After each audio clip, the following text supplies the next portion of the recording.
અમેરિકામાં H-1B visa પર કામ કરી રહેલા હજારો ભારતીય અને તેમના પરિવારો માટે ફરી એક વખત ચિંતાજનક સમાચાર અમેરિકાથી સામે આવ્યા છે. ટ્રમ્પ પ્રશાસન H-1B સહિત કેટલાક નોન ઇમિગ્રન્ટ્સ વર્કર્સને નોકરી ગુમાવ્યા બાદ મળતા 60 દિવસના ગ્રેસ પિરિયડને નાબૂદ કરવાની દિશામાં આગળ વધી રહ્યું હોવાના અહેવાલો સામે આવ્યા છે. ડિપાર્ટમેન્ટ ઓફ હોમલેન્ડ સિક્યુરિટી એટલે કે DHS દ્વારા આ અંગેની દરખાસ્ત વ્હાઇટ હાઉસની office of information and regulatory affair એટલે કે OIRA સમીક્ષા માટે મોકલવામાં આવી હોવાના જણાવવામાં આવી રહ્યું છે. જો કે અહીં સૌથી મહત્વની વાત તો એ છે કે આ હજુ અંતિમ નિયમ નથી થયો અને 60 દિવસનો ગ્રેસ પીરિયડ હાલ પણ હજી લાગુ છે. પરંતુ જો આ દરખાસ્ત આગળ વધે છે અને અંતિમ નિયમ બની જાય છે તો અમેરિકામાં નોકરી ગુમાવનારા H-1B ધારકો માટે પરિસ્થિતિ અત્યંત ગંભીર પણ બની શકે છે. હાલમાં H-1B વિઝા પર કર્મચારીની નોકરી અચાનક જતી રહે છે તો પાત્ર કર્મચારીને સામાન્ય રીતે મહત્તમ 60 દિવસનો સમય મળે છે અથવા તેના અધિકૃત સ્ટેટનો બાકી રહેલો સમય જો ઓછો હોય તો એટલો સમય મળે છે. આ સમય દરમિયાન કર્મચારી નવી નોકરી શોધી શકે છે અને નવો એમ્પ્લોયર H-1B ટ્રાન્સફર અથવા તો અન્ય યોગ્ય ઇમિગ્રેશન પ્રક્રિયા આગળ વધારી શકે છે. પરંતુ જો આ સુરક્ષા જ હટાવી દેવામાં આવે તો નોકરી ગુમાવવાની ક્ષણથી જ H-1B વર્કર્સ સામે ઇમિગ્રેશન સ્ટેટસનો મોટો પ્રશ્ન ઊભો થઈ શકે છે. આ ચિંતા એટલા માટે પણ ગંભીર છે કારણ કે અમેરિકામાં નવી નોકરી શોધવી હંમેશા થોડા દિવસોની પ્રક્રિયા હોતી નથી. પહેલા રિઝ્યુમ મોકલવો પડે છે, પછી રિક્રુટમેન્ટ સાથે વાતચીત, એકથી વધુ ઇન્ટરવ્યુ, ટેકનિકલ રાઉન્ડ અને સેલેરી નેગોશિએશન અને બેકગ્રાઉન્ડ ચેક અને ત્યારબાદ ઇમિગ્રેશન પ્રક્રિયા. આ સમગ્ર પ્રક્રિયામાં અઠવાડિયા કે ક્યારેક તો મહિનો પણ લાગી શકે છે. ઘણી વખત ઉમેદવાર અંતિમ તબક્કા સુધી પહોંચી જાય છતાં કંપની હાયરિંગ ફ્રીઝ કરી દે તો અથવા બજેટમાં જે કારણે ખાલી જગ્યા બંધ કરી દેવામાં આવે તો આવી સ્થિતિમાં 60 દિવસ પણ પડકારરૂપ બની શકે છે.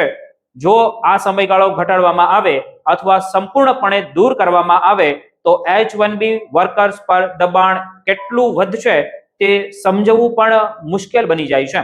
સાથે મોટી અસર ભારતીય પરિવારો પર પણ પડી શકે છે કારણ કે અમેરિકામાં H-1B પ્રોગ્રામનો સૌથી મોટો હિસ્સો ભારતીય પ્રોફેશનલ્સ ધરાવે છે.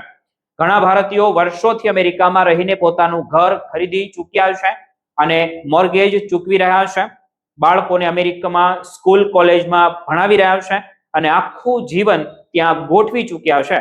આવી સ્થિતિમાં અચાનક નોકરી જતી રહે અને નવી નોકરી શોધવા માટે પૂરતો સમય ન મળે તો માત્ર વ્યક્તિની કારકિર્દી જ નહીં પરંતુ આખા પરિવારનું ભવિષ્ય મુશ્કેલીમાં મુકાઈ શકે છે.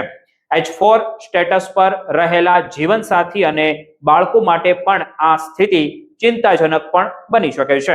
બીજી તરફ ટ્રમ્પ પ્રશાસનના સમર્થકોનું એવું કહેવું છે કે H-1B એક ટેમ્પરરી વર્ક પ્રોગ્રામ છે અને અમેરિકન નોકરીદાતાઓએ અમેરિકન કાયદાના હિતને પ્રામાણિકતા આપવી જોઈએ.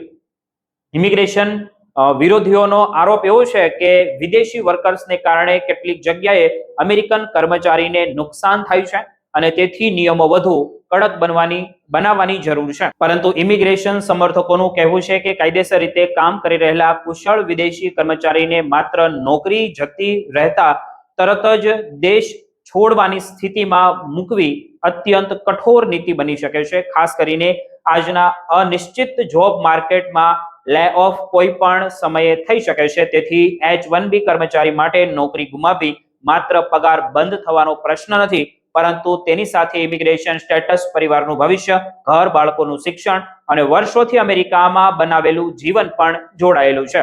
જો કે ફરી એક વાર સ્પષ્ટ કરવું ખૂબ જરૂરી છે કે 60 દિવસનો ગ્રેસ પીરિયડ હજુ રદ થયો નથી અને આ માત્ર એક પ્રસ્તાવિત ફેરફાર છે. હવે આગળની જે નિયમકારી પ્રક્રિયા શું નિર્ણય લે છે તેના પર હજારો H-1B ધારકોની નજર છે. જો આ પ્રસ્તાવ અંતિમ નિયમ સુધી સ્વરૂપ લઈ લેશે તો અમેરિકામાં નોકરી ગુમાવનારા ભારતીય H-1B વર્કર્સ માટે દરેક દિવસ અત્યંત મહત્વનો બની શકે છે અને વર્ષોથી અમેરિકામાં સ્થાયી થયેલા પરિવારો માટે નોકરીની સુરક્ષા સાથે ઇમિગ્રેશન સ્ટેટસની સુરક્ષા પણ સૌથી મોટો પ્રશ્ન બની શકે છે.